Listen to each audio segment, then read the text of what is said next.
AudioJungle.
Provide quality services.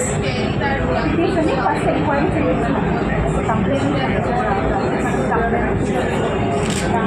5 tips, 1 tip, and how, what happened, how it happened.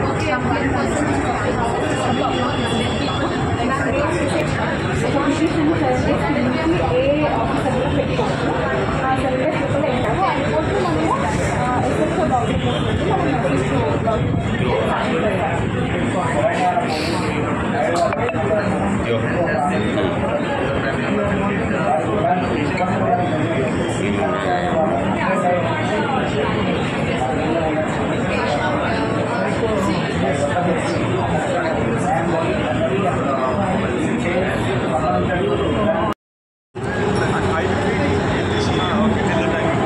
Telangana police నుంచి FedEx భాగంగా stall establish చేశాము. యాక్చువల్గా women safe టీంలో 7 modules ఉన్నాయి. దీని మోటివ్ ఏంటంటే సైబర్ మన crime against women and child వాటిని అరికట్టడానికి ఫీల్డ్ లెవెల్లో ఉన్న క్రైమ్ అగెన్స్ట్ ఉమెన్ అండ్ చైల్డ్ని మనం అడ్డుకోవడానికని ఇది ఎస్టాబ్లిష్ చేశాము. యాక్చువల్గా ఇది monitoring supervision police stations, women police stations, local police స్టేషన్లో cyber crime against women and child జరిగినదని వాటిని మేము వాళ్ళకి లోకల్ పోలీస్ వాళ్ళకి గైడ్ చేస్తూ ఉంటాము, ఎలా చేయాలి, తర్వాత ఎఫ్ఐఆర్స్ చేస్తూ ఉంటాము, కేసెస్ మానిటర్ చేస్తూ ఉంటాం. అందులో భాగంగా మాకు 7 మాడ్యూల్స్ ఉన్నాయి. ఒకటి సైబర్ మాడ్యూల్ అనమాట. సైబర్ క్రైమ్స్, ఎవరైనా సైబర్ క్రైమ్స్ గురించి అంటే జనరల్గా మార్పుడ్ ఇమేజెస్ పెడతా ఉంటారు, అమ్మాయిలను వేడిపిస్తూ ఉంటారు, ఫేక్ అకౌంట్స్ క్రియేట్ చేస్తూ ఉంటారు, వాటికి లోకల్లో కంప్లైంట్ చేస్తాం, లోకల్ పోలీస్ స్టేషన్లో కంప్లైంట్ చేస్తూ ఉంటాం. మేము ఇక్కడ నుంచి వాళ్ళకి గైడ్ చేస్తూ ఉంటాం, ఎలా చేయాలి అనేది, కేసెస్ ఎలా కట్టాలి, తర్వాత వాటి ఇన్వెస్టిగేషన్ ఎలా చేయాలి. మేము కూడా వాళ్ళకి అసిస్ట్ చేస్తూ ఉంటాము. అసిస్ట్ చేస్తే అక్యూజ్ని ఐడెంటిఫై చేసి వాళ్ళకి ఇన్ఫర్మేషన్ షేర్ చేస్తాము. అట్లా అక్యూజ్ని ఐడెంటిఫై చేసి వాళ్ళని లాస్ట్ వరకు కన్విక్షన్ వచ్చేంత వరకు ఫాలోఅప్ చేస్తూ ఉంటాము సైబర్ క్రైమ్ మాడ్యూల్. అలానే పోక్సోకి సంబంధించి మన సెక్చువల్ అఫెన్సెస్ మాడ్యూల్ అనేది పోక్సోకి దాంట్లోనే భాగంగా భరోసా సెంటర్స్ ఎస్టాబ్లిష్ అయ్యాయి. అంటే సెక్చువల్ అఫెన్సెస్ గురైన చిన్నపిల్లలు కానీ ఉమెన్ కానీ వాళ్ళకి భరోసా అనమాట. అంటే ఒక్క దగ్గరే అన్ని సర్వీసెస్ వచ్చింది. వాళ్ళకి కౌన్సిలింగ్ కావాలి, లేకుంటే మెడికల్ అసిస్టెన్స్ కావాలి, లీగల్ అసిస్టెన్స్ కావాలి, లేకుంటే పోలీస్ అసిస్టెన్స్ కావాలి. ఇలాంటి వేరియస్ పాయింట్స్ని దృష్టిలో పెట్టుకుని భరోసా సెంటర్స్ ఎస్టాబ్లిష్ చేయాలి. వాటి ద్వారా ఏం చేస్తామంటే వచ్చిన విక్టిమ్కి ఎలాంటి కౌన్సిలింగ్, ఎలాంటి రిక్వైర్మెంట్ ఉందో దాన్ని బేస్ చేసుకొని వాళ్ళకి సర్వీస్ ప్రొవైడ్ చేస్తూ ఉంటాం. అలానే కన్విక్షన్ రేట్ కూడా ఇంక్రీజ్ చేయడానికి భరోసా సెంటర్స్ సపోర్ట్ చేస్తూ ఉంటాం.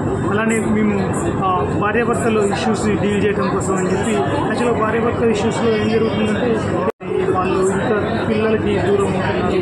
అలాంటి ఇష్యూస్లో కౌన్సిలింగ్ అనేది చాలా ఇంపార్టెంట్. దానికోసం అని చెప్పి CDWని మేడం ప్రోగ్రామ్. సో వాళ్ళకి కౌన్సిలింగ్ కండక్ట్ చేస్తూ ఉంటాం ఆల్ ఓవర్ ద స్టేట్. అలానే మాకు సంబంధించి ఇంకా మన సైబర్ ల్యాబ్ అని ఉంటుంది. అంటే దీంట్లో ఏం చేస్తామంటే ప్రొయాక్టివ్ పోలీసింగ్ చేస్తూ ఉంటాం. మన చిన్నపిల్లలు ఏం చేస్తున్నారంటే జనరల్గా ఈజీ మనీ కోసం అని చెప్పి చిన్నపిల్లల పోర్నోగ్రఫీ వీడియోస్ అవి ఆన్లైన్లో షేర్ చేస్తున్నారు, డార్క్ వెబ్లో షేర్ చేస్తున్నారు. వాటిని ఏం చేస్తున్నామంటే వాటిని ఐడెంటిఫై చేస్తున్నాం. మేము కూడా గ్రూప్స్లో ఉండి ఆ ఛానల్స్లో ఉండి ఎవరు చేస్తున్నారు డార్క్ వెబ్లో మేము కూడా వెరిఫై చేస్తాం, ఎవరు చేస్తున్నారు ఈ అఫెన్స్. వాటన్నిటిని మేము ఐడెంటిఫై చేసి ఆల్ ఓవర్ మన ఈ తెలంగాణలో కాకుండా మిగతా స్టేట్స్ కర్ణాటక, రాజస్థాన్, గుజరాత్ ఇప్పటివరకు 13 స్టేట్స్కి ఇన్ఫర్మేషన్ చేసేసాం. అరౌండ్ 60 ఎఫ్ఐఆర్స్ అయ్యాయి. ఒక 65 మంది అక్యూజ్డ్ అరెస్ట్ అయ్యారు ఈ కేసెస్లో. శ్రీ సైబర్లో అలానే మనకి మిస్సింగ్ కేసెస్ ఉంటాయి. అలా నిన్ననే పేపర్లో కూడా వచ్చింది. మన 10 ఇయర్స్ అయింది మిస్ అయ్యే బాబు. ఆ బాబుని కూడా ఐడెంటిఫై చేస్తాం. మిస్సింగ్ కేసెస్లో మిస్సింగ్ మానిటరింగ్ సెల్ అని పెట్టి దాంట్లో నుంచి మానిటర్ చేస్తూ ఉంటాం. ఎవరెవరు మిస్ అయ్యారు వాళ్ళని ఐడెంటిఫై చేయడానికి various routes local police station వాళ్ళకి మేము చెప్తూ ఉంటాము. యాంటీ హ్యూమన్ ట్రాఫికింగ్ ఉంటుంది. హ్యూమన్ ట్రాఫికింగ్ని అరగట్టడానికి ప్రతి ఇయర్ మేము శ్రీ సైబర్ ల్యాబ్ ప్రతి year operation Muskan, operation smile అనే ప్రోగ్రామ్స్ కండక్ట్ చేస్తూ ఉంటాం. వాటి ద్వారా తప్పిపోయిన పిల్లల్ని, స్కూల్ డ్రాపర్స్ని వాళ్ళందరినీ కనెక్ట్ చేసి వాళ్ళ పేరెంట్స్కి రీయూనియట్ చేస్తూ ఉంటాం. అలానే షీ మాడ్యూల్ ఉంటుంది. మన పబ్లిక్ ప్లేసెస్ ఉంటాయి. పబ్లిక్ ప్లేసెస్లో హెరాస్మెంట్ చేస్తూ ఉంటాం, స్ట్రీట్ హెరాస్మెంట్ చేస్తూ ఉంటాం. వాళ్ళని అరికట్టడానికి మా టీమ్స్ రెడ్ హ్యాండెడ్గా ఐడెంటిఫై చేస్తూ ఉంటారు. అక్యూజ్ ఎవరు హెరాస్ చేస్తున్నారు వాళ్ళని ఫిజికల్గా, అలాంటి వాటిని ఐడెంటిఫై చేస్తూ ఉంటాం. సో ఈ మాడ్యూల్స్ అన్నీ ఈ మోటివ్తో మేము ఫీల్డ్ లెవెల్లో ఎలాంటి హెరాస్మెంట్ జరుగుతుంది, వాళ్ళు ఎలా న్యాయం జరగాలి అన్న దాని గురించి అన్నీ కలిపి వీటన్నిటిని కలిపి మేము వాళ్ళకు సొల్యూషన్ చూస్తాం. విక్టిమ్కి తొందరగా న్యాయం జరిగేటట్టు చేస్తాము. Women safety main motive. Program మేనేజర్గా చేస్తున్నాను.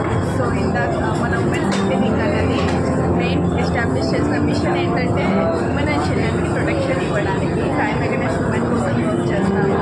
And it is not just like all the initiatives are just taken like it was model. It is design in such a way that every initiative under women safety wing is victim centric. For example, when we say the issues about women and children, చాలా ఉంటాయి. Rape cases ఉంటాయి, domestic violence cases ఉంటాయి, cyber cases ఉంటాయి. So every problem has its own initiative in women safety. For example, if it is domestic violence cases, we have domestic violence module in which we have specifically family counseling centers for CDW family counseling centers. అలానే POCSO and rape cases చూడడానికి మనకి భరోసా centres ఉన్నాయి. Cyber చూడడానికి cyber lab, cyber wing అని సపరేట్గా establish చేశాము. ఇంతే కాకుండా పిల్లలకి రీచ్ అవుట్ అవ్వడానికి కూడా సైబర్ అంబాసిడర్ ప్లాట్ఫామ్ అనేసి మనం పిల్లల్లో సైబర్ అవేర్నెస్ క్రియేట్ చేస్తున్నాము. లాస్ట్ 3 phases కూడా మనం ఒక 10,000 పిల్లలకి రీచ్ అవుట్ అయ్యాము. So these are the special initiatives of women safety and we are here to protect women and children in public. Thank you.